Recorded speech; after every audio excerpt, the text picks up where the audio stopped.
Thank you and good morning. What an exciting day it is to be here today and for all of you to be here at Glens Falls Hospital and to be welcoming our governor to Glens Falls and to be here with us. So congratulations on being here and thank you for doing so.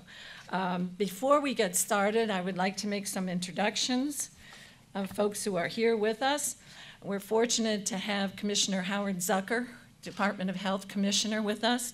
We have the Commissioner of Environmental Conservation, Basil Sagos, also with us right here.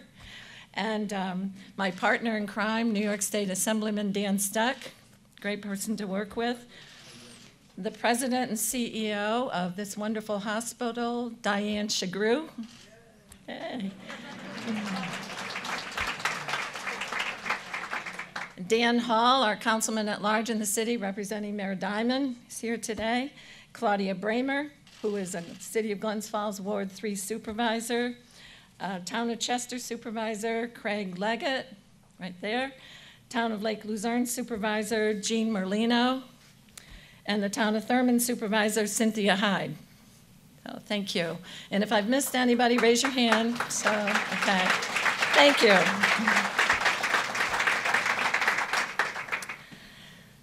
What can I say about the governor? He has been a champion for upstate New York. And it's not just me saying it, everyone upstate is saying it as well. No one has paid this much attention to upstate New York in my 22 years in the state legislature and my 9.5 on the County Board of Supervisors. Absolutely no one. He has made investments in our economy, in our tourism, in our health care. Think about it. We were the first city to get $10 million to revitalize the city of Glens Falls. How about that?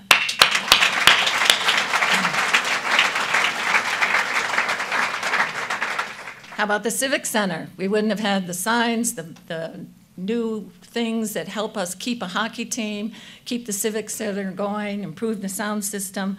Lots of money has gone to the Civic Center. To the hospital, look at all that we are going to be able to do with the money that we have received, $20 million grant from the governor.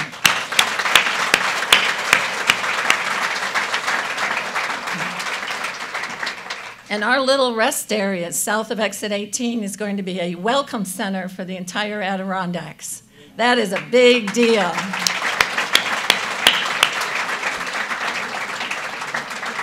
But beyond that, he has worked hard to expand health care coverage, to support the providers, and really work with all the hospitals. I have 6 hospitals in my Senate district, and they have all been the recipients of grants and help from the governor and from the health commissioner. So Commissioner Zucker is amazing. He is very responsive. He really listens, as does the governor. And both of them don't just listen. They do something about what you're trying to tell them. So I'm very excited to have you in Glens Falls. I can unabashedly say this is my favorite city. So, and I know he's...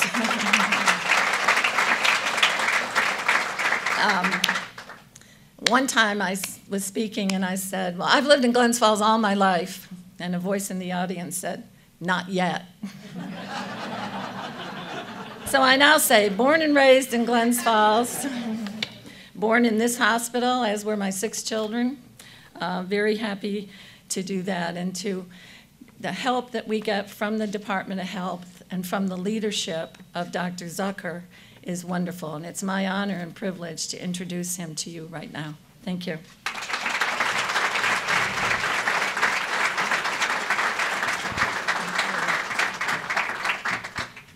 Good morning, and thank you, Senator Little. We are here today to talk about a scourge in our communities. Cancer remains the #2 killer in America and has taken the lives of too many of our friends, our neighbors, our relatives, our family. And for 1 million New York State residents who are living with a cancer diagnosis, it is a challenging reality that has upended their entire lives. And that's why in New York we are taking aggressive actions to lead the fight against cancer. Under Governor Cuomo's leadership, we have taken steps to help with prevention and diagnostics while investing $3 billion into research to understand and to treat this disease. Since he took office, the governor has been committed to increasing prevention efforts, and the Department of Health has achieved historic successes. Let me give you an example with the Tobacco Control Program, which works to eliminate the #1 preventable cause of death and disease in New York. Nearly 30% of all cancer mortalities and 85% of all lung cancer deaths are tobacco-related. Our efforts have helped reduce youth smoking down to the rates of 4.3%. That's the lowest in the entire nation. And adult smoking rates to 14.2%, the lowest in state history. Under the governor's leadership, we have significantly expanded access to screening. And in 2016, we launched our breast cancer awareness campaign to make sure that every woman in this state who should be screened can get screened. And under the New York State Cancer Services Program, contractors across the state work with healthcare providers to provide screening for people who are uninsured or underinsured. This program has resulted in hundreds of cancer and pre-cancer diagnoses, often at early stages when treatment is most effective and most likely to save lives. Now, information is the key weapon in the battle against cancer. And in New York, we track data on cancer in every region of this state. And we've seen some anomalies that show certain regions are being hit harder than other areas. And this type of information is invaluable. It helps us understand the causes of cancer. It helps us identify ways to prevent it and to treat it. And the data does show that Warren County has the highest rate of overall cancer in New York State. But these levels are not cause for alarm. Instead, they are an indication that there is more research that we can do to understand why we are seeing these numbers and what, if anything, we can do to lower the rates in Warren County and across the entire state of New York. This state has a tremendous record of taking action against cancer. And under Governor Cuomo's leadership, we will continue to do everything we can to keep New Yorkers healthy, which is why we are here today. So to tell you more about the steps of what we're doing, please join me in welcoming the governor of the great state of New York, Governor Andrew Cuomo. Thank you, brother. Thank you. Thank you very much. What a pleasure to be back. First, I love Senator Betty Little. I admit it. She is fantastic. She's fantastic not just for her Senate district, but she is just a powerful voice in the Senate. Everybody respects her. Whenever there's a controversial issue, they say, well, what does Betty think? And she's one of the people who is in public service for all the right reasons. She just believes, she wants to make things better. She's the best. Give her a round of applause, Senator Betty Little.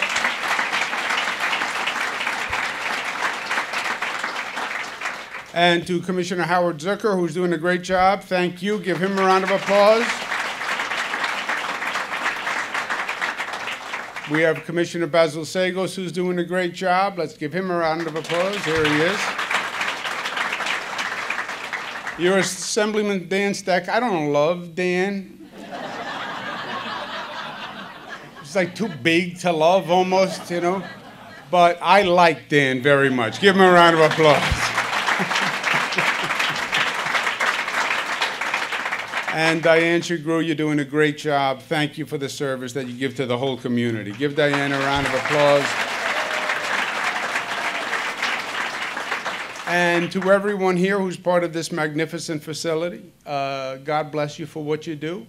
You literally save lives. You improve the quality of life. And I know it's hard. I know it's hard to do it day in and day out. I know it's hard when they tell you we don't have enough resources and we're understaffed and a lot of reasons why we're not moving forward, especially today. We're in a healthcare crisis in this country.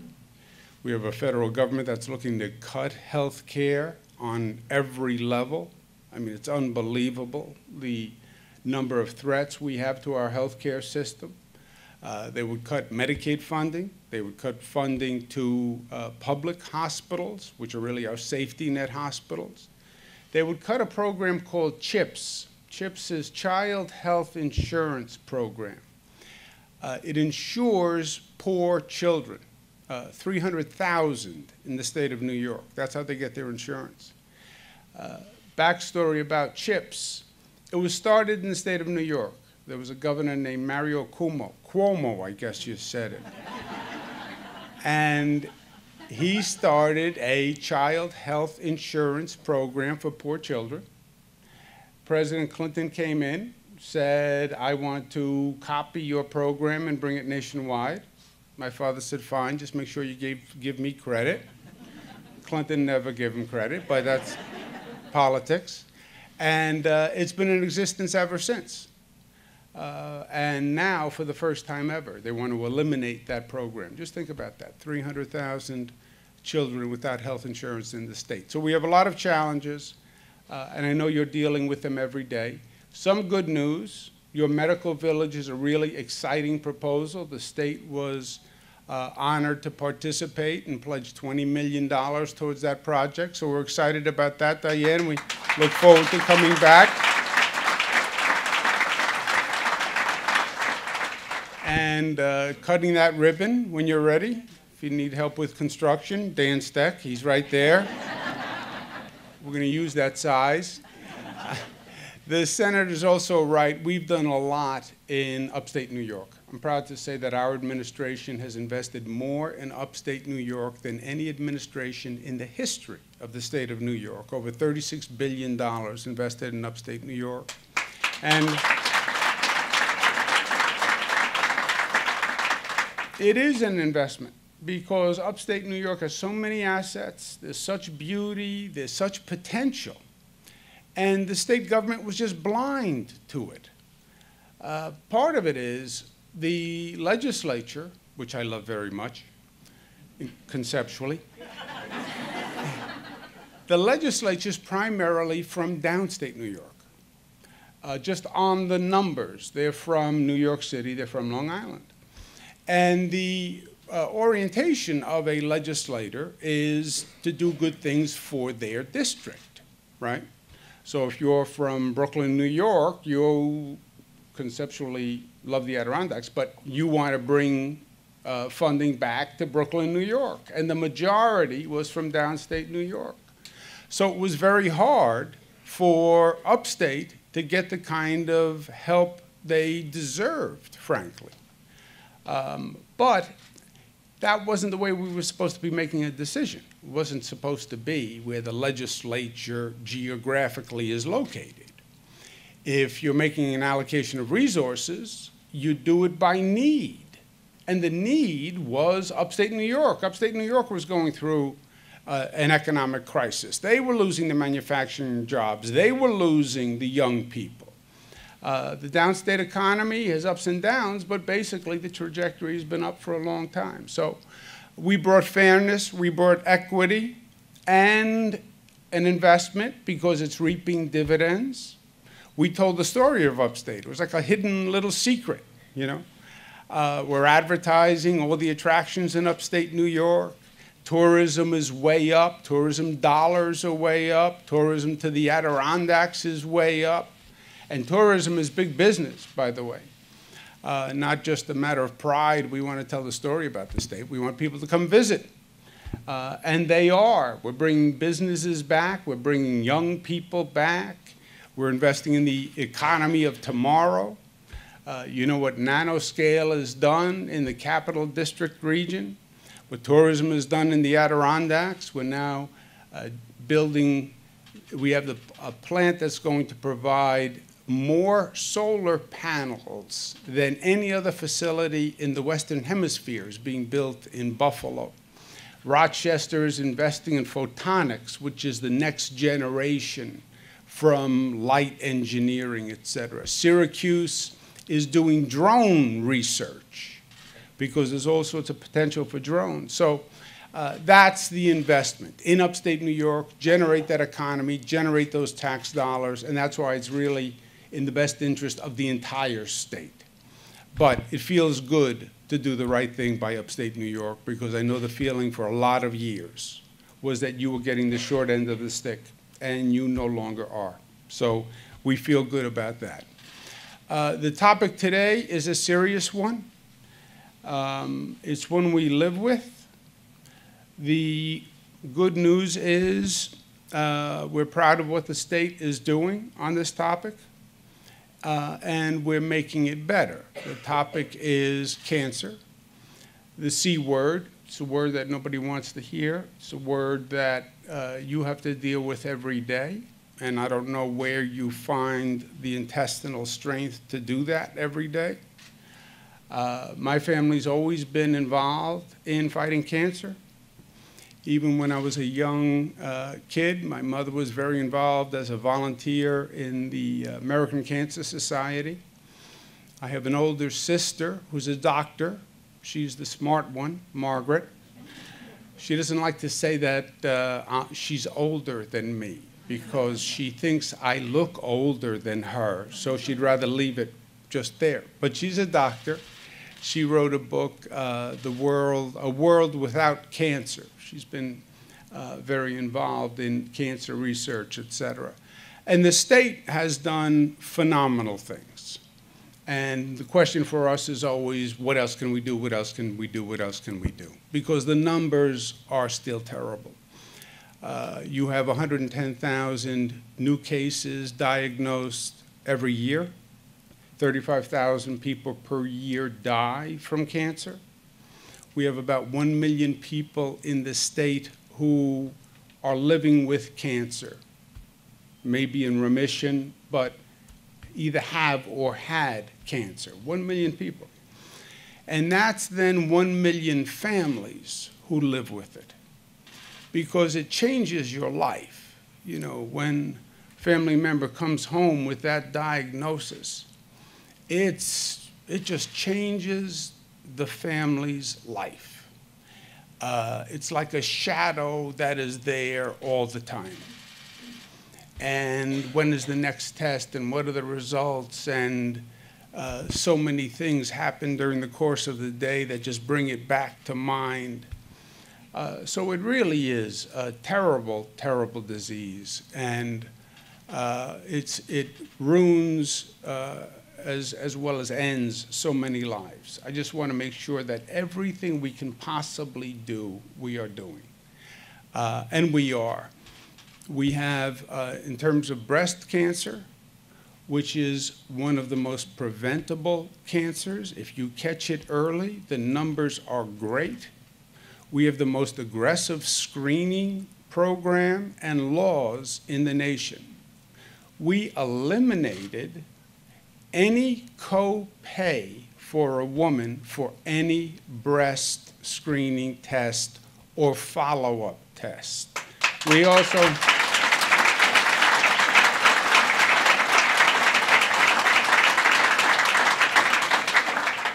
also have clinics that have to be open beyond 9 to 5 and on the weekends, so women can actually get the screening done. We call it the No Excuses campaign. We talked to women and we said, you know, why don't you get the screening? And the two reasons were the cost and the time. I work, I have kids, et cetera. So programs like that we're very, very proud of. There's all sorts of promising news now. This genome therapy is really exciting, and New York is at the cutting edge of that, where you can map the genome and then map treatment that works for those genomes, for that type of cancer. We're having great success with that, so that's a light at the end of the tunnel. But again, I just want to make sure we are doing everything we can. And with Dr. Zucker and our health department, we are. And we're going to take another step today. New York State has a cancer registry where you know what the numbers are, what types of cancer, and where in the state. The idea that I applaud the health department for is normally government is reactive. They get information and then they react. Let's get proactive. If you look at the cancer numbers in the state, there is a deviation of about 20%.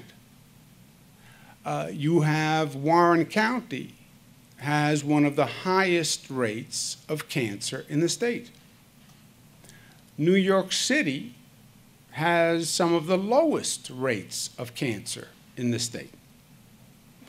Erie County, Buffalo, just under Warren County. Chautauqua in western New York, just under Warren County. Why? What is the difference? What's going on in Warren County that is different than what's going on in Queens and Brooklyn? Staten Island in New York City tends to be the highest. Why?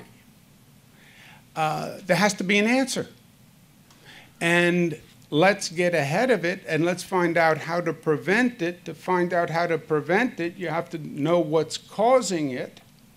And we have one state with this 20% deviation. Let's study the health factors, the demographic factors, the environmental factors, and find out why there's that deviation. If we can find out what's causing it, we can go further down the road in preventing it.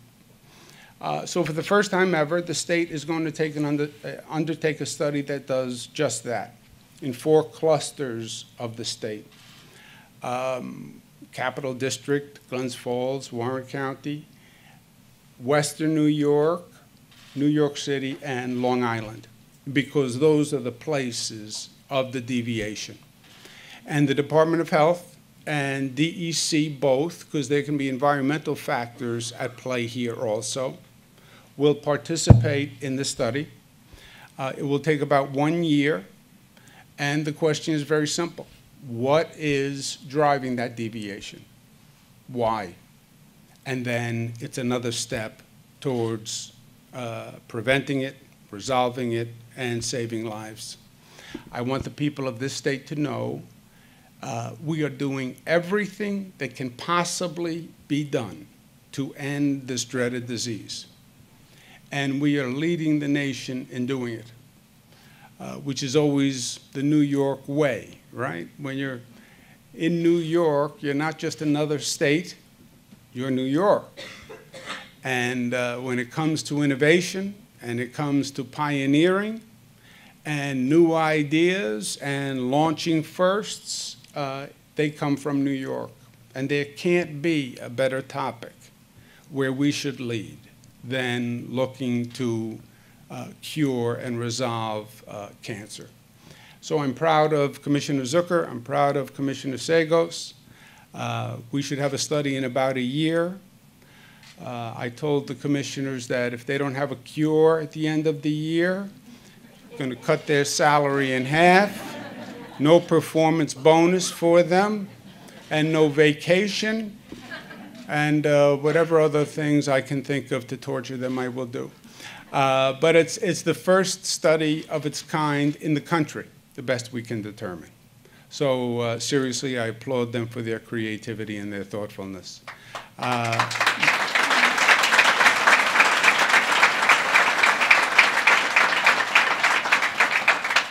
And hopefully, it'll be another positive step down a long road.